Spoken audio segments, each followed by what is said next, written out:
हिंदी में समझ लेते हैं। यहाँ पर श्री वसंत बापट कहना चाहते हैं कि देह मंदिर चित्त मंदिर एक ही है प्रार्थना। ये देह रूपी जो मंदिर है या चित्त रूपी जो मंदिर है उससे मैं एक ही प्रार्थना व्यक्त कर रहा हूँ, एक ही विनती कर रहा हूँ कि सत्य सुंदर मांगल्य की नित्य हो आराधना। आराधना मतलब पूजा।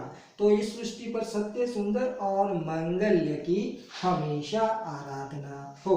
तो यहाँ पर थोड़ा विस्तार से समझते हैं कि यहाँ पर कवि एक ऐसी मनोकामना, ऐसी अभ्यर्थना, ऐसी आराधना व्यक्त कर रहे हैं कि सृष्टि पर बसने वाले सभी लोग सत्य का आचरण करें, सत्य बोले और सत्य के मार्ग पर ही चले। सुंदर मतलब दरेक सभी व्यक्ति के दिलो और दिमाग में, उनके मस्तिष्क में, उनके हृदय में सुंदर विचार प्रकट हो। और मांगल्य मतलब मंगल, सभी लोग एक दूसरे का मंगल सोचे, एक दूसरे का भला सोचे, ऐसा नित्य हो, ऐसी कवि आराधना व्यक्त कर रहे हैं। तो चलिए दोस्तों फिर से एक बार समझ लेते हैं। देह रूपी मंदिर चित्त रूपी मंदिर से कवि श्री वसंत बापट एक ही भावना व्यक्त कर रहे हैं, एक ही प्रार्थना कर रहे हैं, विनती कर रहे हैं कि लोग सत्य सुंदर और मांगल्य के रास्ते पर चले, यानी कि सभी लोग सत्य बोले, सभी लोगों में सुंदर विचार प्राप्त हो और सभी लोग एक दूसरे का भला सोचे। चलिए दोस्तों आगे कह रहे हैं कि दुखियारों का दुख जाए यही है मन कामना। मन कामना मतलब मन की कामना। यहाँ पर वसंत बापट कहना चाहते हैं कि मेरे मन की एक ही कामना है कि दुखियारों का दुख जाए, मतलब इस सृष्टि पर जो दुखी लोग हैं उनका जो दुख है वो दुख दूर हो, यही मेरी मन की इच्छा है। तो दोस्तों ये दुखियारों की दुख कब दूर होगा? जब सुखी लोग हैं वो सुखी लोग दुखियारों के दुख को समझेंगे तभी यह दुख दूर होगा। वेदना को परख पानी जगाए संवेदना। मतलब दोस्तों वेदना मतलब कष्ट, पीड़ा, दुख, दर्द, व्यथा, हम सब कह सकते हैं कि इस सृष्टि पर जो वेदना पड़ी हुई है, दुख और दर्द पड़ा हुआ है, वो दुख और दर्द को परखने के लिए यानी कि जांचने के लिए, उसे महसूस करने के लिए लोग आगे आए और अन्य लोग उस दुख और पीड़ा को समझे और उनके प्रत्यय उनके भीतर मतलब उनके पास जाकर उनकी जो पीड़ा है उसे महसूस करे, उसकी सहानुभूति प्राप्त करे, यही कवि चाहते हैं। तो कहने का तात्पर्य यह है कि दुनिया में जो वेदना, कष्ट और पीड़ा पड़ी हुई है उसे लोग महसूस करें कि आखिर वेदना और कष्ट क्या होता है। दुर्बलों की रक्षणार्थ पौरुष की साधना।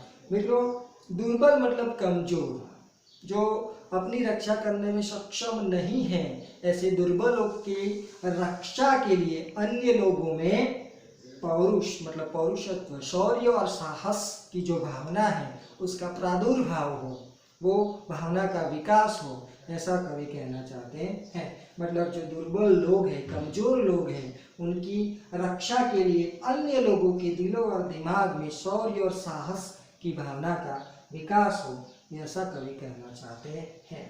आगे कहते हैं जीवन में नव तेज हो अंतरंग में भावना। भावना मतलब सुंदर विचार, अंतरंग मतलब हृदय। यहाँ पर कवि एक ऐसी भावना व्यक्त कर रहे हैं हृदय से कि जीवन में नव तेज हो। जीवन में मतलब सभी लोगों के जीवन में नव तेज मतलब चेतना, जागृति, नया प्रकाश।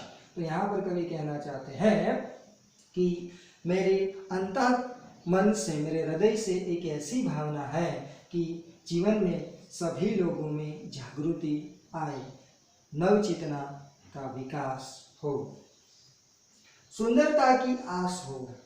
यहाँ पर कवि कहना चाहते हैं कि सभी लोगों के दिलों और दिमाग में सुंदर आश मतलब आशाएं जागे, सुंदर विचार का प्रादुर्भाव हो, विकास हो। तो यहाँ पर कवि कहना चाहते हैं सुंदरता की आस हो, सभी लोगों के दिलों और दिमाग में सुंदर आशाएं जागे, सुंदर विचार जागे, मानवता की उपासना, उपासना मतलब पूजा, और जो सृष्टि पर रही जो मानवता है वो मानवता खो चुकी है, समाप्त हो गई है, लुप्त हो गई है, वो मानवता फिर से सभी लोगों के दिलों में जागृत हो, ऐसा कवि कहना चाहते हैं। उस मानवता की उपासना हो, पूजा हो कि आखिर मनुष्य के लिए मानवता क्या अहमियत रखती है, वो सभी लोग जानें। इसलिए कवि कहते हैं कि सुंदरता की आस हो सभी लोगों के दिलों और दिमाग में, सुंदर आशाएं जागे और जो मानवता लुप्त हो गई है वो मानवता फिर से जाग उठे और लोग मानवता की पूजा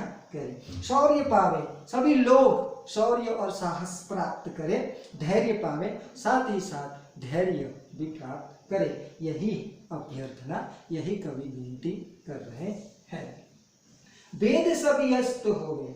देखिए यहाँ पर वेद शब्द का अर्थ हमें व्यापक अर्थ में लेना है। वेद मतलब ज्ञाति, जाति पाति ज्ञाति का जो भेदभाव है, ऊंच नीच अमीर गरीब का जो भेदभाव है, ये सभी जो भेदभाव है वो अस्त हो गए। अस्त हो गए मतलब दूर हो गए, उसका नाश हो। तो यहाँ पर कवि कहना चाहते हैं कि जगत में जो जाति पाति ऊंच नीच अमीर गरीब का जो भेदभाव फैला हुआ है वो भेदभाव दूर हो, ऐसा कवि कहते हैं। वैर और वासना, वैर मतलब दुश्मनावट, मतलब जो सृष्टि में जो दुश्मनावट फैली हुई है, जो दुश्मनी फैली हुई है, वो दुश्मनी, एक दूसरे की जो दुश्मनी है वो दूर हो। और वासना मतलब जो खराब विचार है, कुविचार है, वो सभी समाप्त हो जाए, ऐसी मनोकामना कवि व्यक्त कर रहे हैं। मानव की एकता की पूर्ण हो कल्पना। देखिए इस सृष्टि पर बसने वाला सभी मानव एक है, ना कोई अमीर है ना कोई गरीब है, ना कोई ऊंचा है ना कोई नीचा है।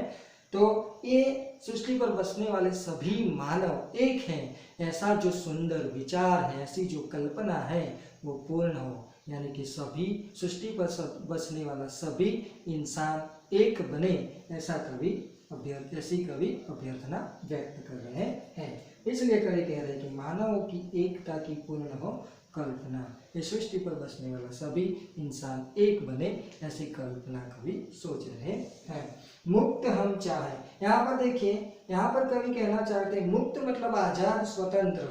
हम ऐसी चाहत रखते हैं, चाहे मतलब चाहत, इच्छा, हम ऐसी इच्छा रखते हैं कि हम मुक्त बने, स्वतंत्र बने, आजाद बने और खुलकर बोल सके, रह सके, हंसकर जी सके, ऐसी कवि अभ्यर्थना व्यक्त कर रहे हैं कि हम आजादी चाहते हैं। एक ही बंधुता की कामना। देखिए बंधुता मतलब भाईचारा, हम एक ही बंधुता की, मतलब इस सृष्टि पर बसने वाले सभी लोग हमारे भाई हैं, बंधु हैं, और सृष्टि में जो विश्व बंधुत्व की जो भावना है उसका विकास हो, ऐसी कल्पना, ऐसी कामना हम व्यक्त कर रहे हैं। तो चलिए दोस्तों, आशा रखता हूँ कि ये जो आराधना काव्य है उसमें आपको समझ आ गई होगी। अगर आपको कुछ समझ में नहीं आया है तो हम जब मिलेंगे तब हम आपको समझा देंगे। तो जो आपको समझ में नहीं आया है वो अपनी कॉपी में दर्ज करके रखना, बाद में हम आपको समझा देंगे। चलिए, जय हिंद, जय भारत, जय चारण।